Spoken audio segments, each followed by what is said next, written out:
Hello good morning दोस्तों, welcome to concept maker. दोस्तों आज फिर से एक नई वीडियो के साथ आए हैं। दोस्तों हम लोग फोर्स जो चैप्टर स्टार्ट किए थे तो उसको हम आगे बढ़ाते हुए जा रहे हैं। तो फोर्स का हम लोग क्या क्या पढ़े थे? टाइप्स ऑफ फोर्स, फोर्स किसको बोलते हैं, types of force, unbalance, balance force, frictional force, जितने भी फोर्स से रिलेटेड हम लोग टाइप्स था उसको हम लोग पढ़े थे। तो आगे दोस्तों आज फिर से स्टार्ट किए हैं उसका सेकेंड टॉपिक, या फर्स्ट लॉ ऑफ मोशन। तो दोस्तों फर्स्ट लॉ ऑफ मोशन क्या होता है? जो आपके कोई भी एग्ज़ाम, कॉम्पिटिटिव एग्ज़ाम रहे या आपका स्कूल का एग्ज़ाम रहे, हर जगह ये टॉपिक से क्वेश्चन आना तय है। तो दोस्तों देखते हैं हम लोग क्या है फर्स्ट लॉ ऑफ मोशन।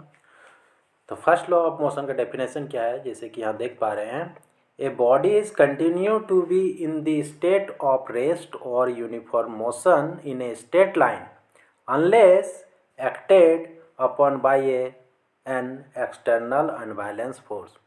मतलब दोस्तों कोई भी बॉडी, कोई भी ऑब्जेक्ट, कोई भी आपका थिंग है तो वो अगर रेस्ट में है तो रेस्ट में ही रहेगा, या अगर मोशन में है तो मोशन में ही रहेगा in a straight line, unless, जब तक कि उसमें act upon by a external unbalance force, जब तक उसमें अनबायलेंस फोर्स उसमें जब तक अप्लाई नहीं करेगा तब तक उसका पोजीशन सेम रहेगा। रेस्ट में है तो रेस्ट में रहेगा, मोशन में है तो मोशन में रहेगा, जब तक उसमें क्या होगा, अनबायलेंस फोर्स अप्लाई नहीं करेगा। अब अगर बैलेंस फोर्स दोस्तों हम अप्लाई करेंगे तो ऑब्जेक्ट उसी स्टेट में रहेगा। तो इस डेफिनेशन का सबसे महत्वपूर्ण बात क्या है, अनबायलेंस फोर्स। इसमें क्या अनबायलेंस फोर्स हम लोग अगर लगाएंगे कोई भी ऑब्जेक्ट में तो वो अपने रेस्ट में था तो रेस्ट से चेंजेस करेगा, यूनिफॉर्म मोशन में है तो यूनिफॉर्म मोशन से वो हटेगा।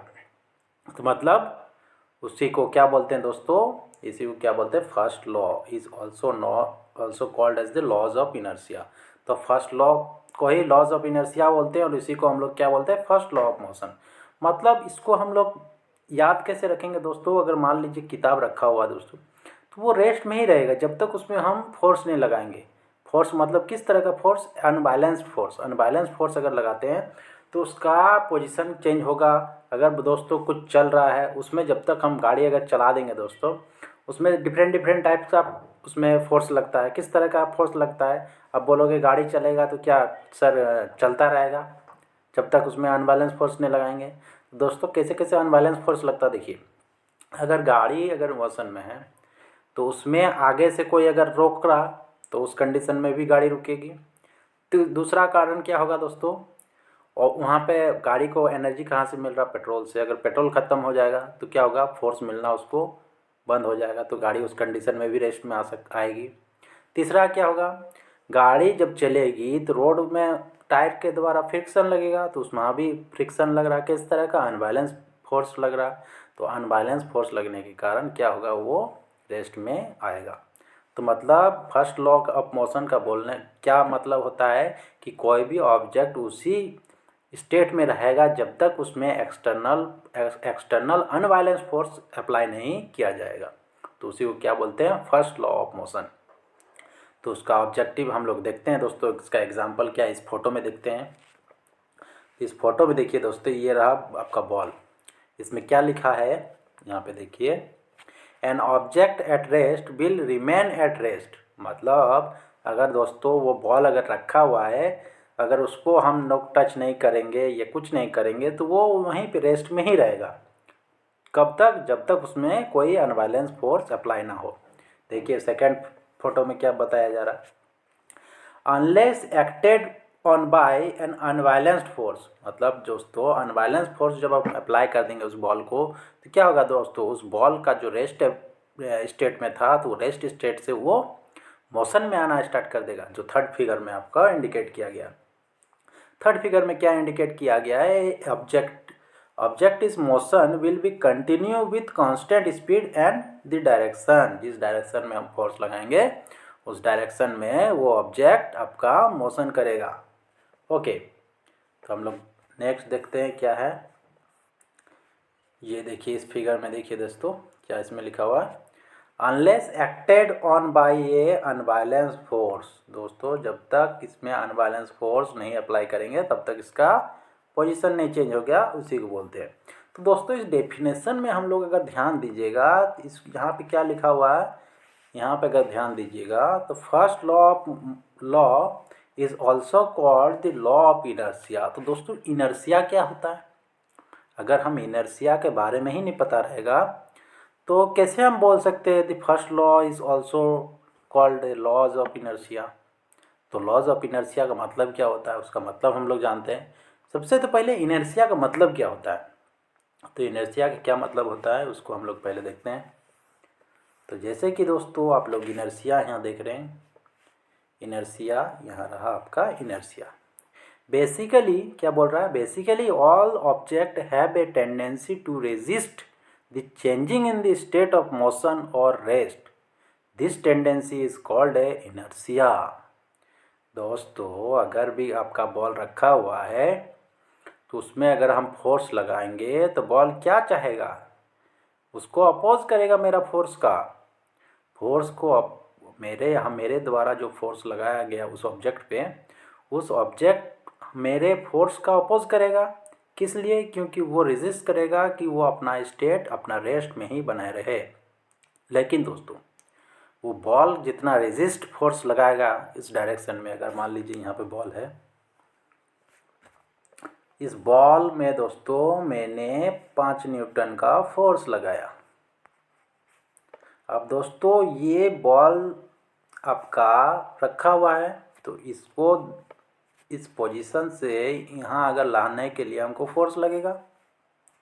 तो फोर्स लगेगा, अगर इस बॉल का भी 5 न्यूटन फोर्स रेजिस्ट कर रहा, मतलब अपोजिट में लग रहा, जिस डायरेक्शन में हम लगा रहे हैं उसका अपोजिट डायरेक्शन में इस बॉल भी 5 न्यूटन अगर लगाएगा तो उस डायरेक्शन में क्या, उस कंडीशन में क्या होगा, ये बॉल यहीं पे रहेगा। मतलब क्या, इसको हम बैलेंस फोर्स बोलेंगे। अगर दोस्तों इस 5 न्यूटन बॉल का इस डायरेक्शन में अगर फोर्स लग रहा और मैंने अगर 6 न्यूटन का लगा दिया तो क्या होगा, यह बॉल खिसक जाएगा इस डायरेक्शन में। तो इसी को क्या बोलते हैं, अनबैलेंस फोर्स। तो वही चीज़ है यहाँ पे लिखा हुआ दोस्तों, मोशन और rest it is tendency is called inertia. तो उसी को क्या बोलते हैं हम लोग, इनर्शिया। इनर्शिया किसके बोलते हैं कि कोई भी ऑब्जेक्ट रेजिस्ट करेगा, रोकेगा, स्टेट ऑफ मोशन और रेस्ट। अगर मोशन में है तो मोशन में ही रहना चाहेगा, रेस्ट में है तो रेस्ट में ही रहना चाहेगा। तो इसी टेंडेंसी को क्या बोलते हैं, इनर्शिया। तो इनर्शिया आपको समझ में आ गया। आगे क्या लिखा हुआ, all bodies do not have the same inertia. Inertia depend on the mass of body. The mass of object is measured of its inertia।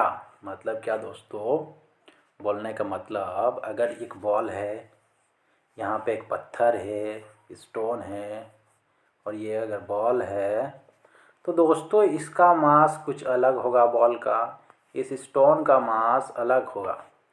तो क्या दोस्तों इस स्टोन बॉल को मारने के लिए हमको जितना फोर्स लगा रहे हैं कि इस बॉल यहाँ आ जाए, क्या उतना ही फोर्स में स्टोन होगा यहाँ से यहाँ? कभी नहीं होगा, क्योंकि इसका मास अलग है। तो मास डिपेंड्स ऑन किस पे, इनर्शिया। मतलब मास अगर चेंज करेगा तो डिफरेंट इनर्शिया होगा।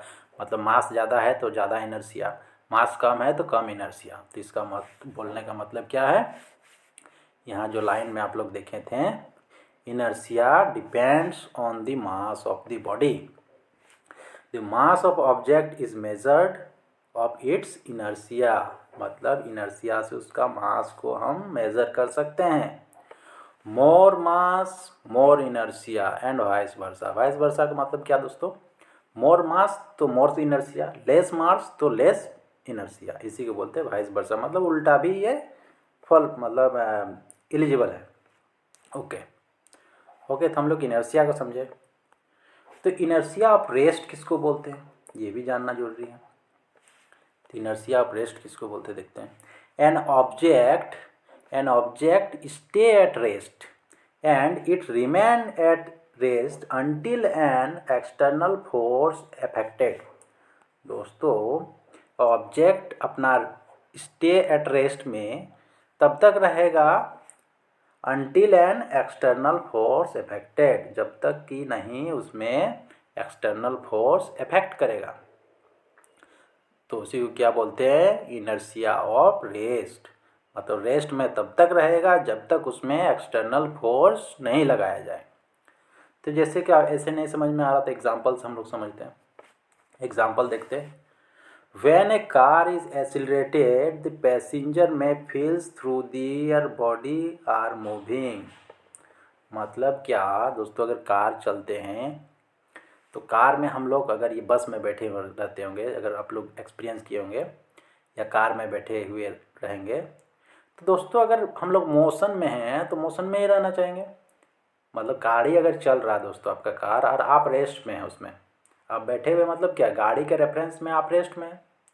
अगर रेस्ट में है और गाड़ी में दोस्तों ब्रेक लगाएगा तो आप क्या होगे, आगे की ओर बढ़ेंगे। अगर दोस्तों गाड़ी अचानक स्पीड बढ़ा लिए तो आप क्या पीछे की ओर धकेलेंगे, पीछे की ओर आएंगे। तो उसे क्या बोलते हैं, laws of inertia of rest. मतलब क्या, वो एग्जाम्पल क्या हो गया, इनर्शिया ऑफ रेस्ट।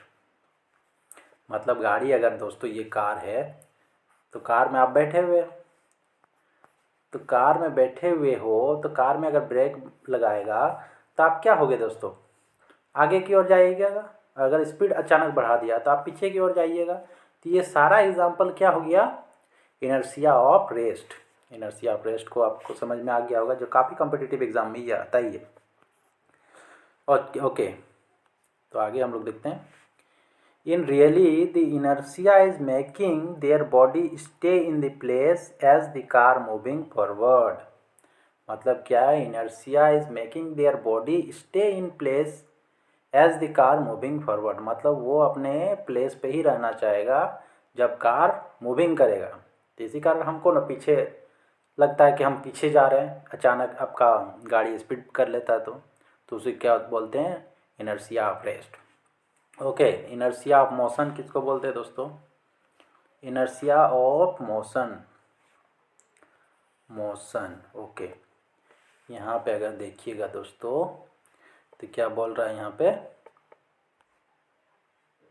यहाँ पे an object will continue to be in motion until a force act on it.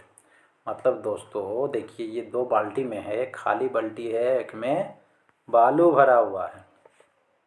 तो दोस्तों ये बाल्टी जो है, एक बाल्टी का डिफरेंट डिफरेंट मास होगा, इसका कुछ अलग मास होगा, इसका कुछ अलग, इसका वेट कम होगा, इसका ज़्यादा होगा। Okay, A hockey puck will continue to slide across the ice until act upon by the outside force। मतलब दोस्तों जो हम लोग स्लाइडिंग करते हैं तो बर्फ़ में, ice until acting upon the outside force. मतलब क्या, हम लोग आउटसाइड में फोर्स लगाते हैं हॉकी में, तो हम लोग स्लाइडिंग करके जाते हैं। तो इसमें क्या, लॉज ऑफ मोशन में हम लोग, जैसे कि आप लोग देख रहे हैं इस फिगर में, तो इस फिगर में क्या बताया जा रहा है, देखिए जो खाली बाल्टी है आपका, इसको आपको धकेलना क्या रहेगा, क्या भारी काम है तो क्या होगा, इजी रहेगा, इजी रहेगा। इसको क्या होगा दोस्तों, इसमें सैंड जब भरा हुआ, बालू भरा हुआ, तो इसको डिफ़िकल्ट होगा आपको धकेलने में। तो ये क्या होगा आपका, किस पे डिपेंड कर रहा, आपका मास पे, वेट पे। वेट जितना ज़्यादा होगा तो मोमेंटम उतना ज़्यादा होगा। तो P इक्वल टू क्या दोस्तों, P इक्वल टू mv।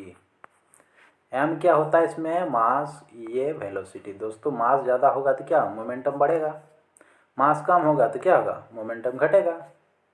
तो यही चीज़ इसमें बताया जा रहा। तो दोस्तों आज हम लोगों ने फर्स्ट लॉ ऑफ मोशन को देखें कि क्या है, first of law of motion देखें। तो दोस्तों नेक्स्ट वीडियो में जैसे आप लोग सेकेंड लॉ ऑफ मोशन दिखाई दे रहा है यहाँ पे, तो सेकेंड लॉ ऑफ मोशन के बारे में हम लोग नेक्स्ट वीडियो में डिस्कस करेंगे, और इसका कहाँ पे हम रियल लाइफ एप्लीकेशन में देख पाते हैं उस पर बात करेंगे।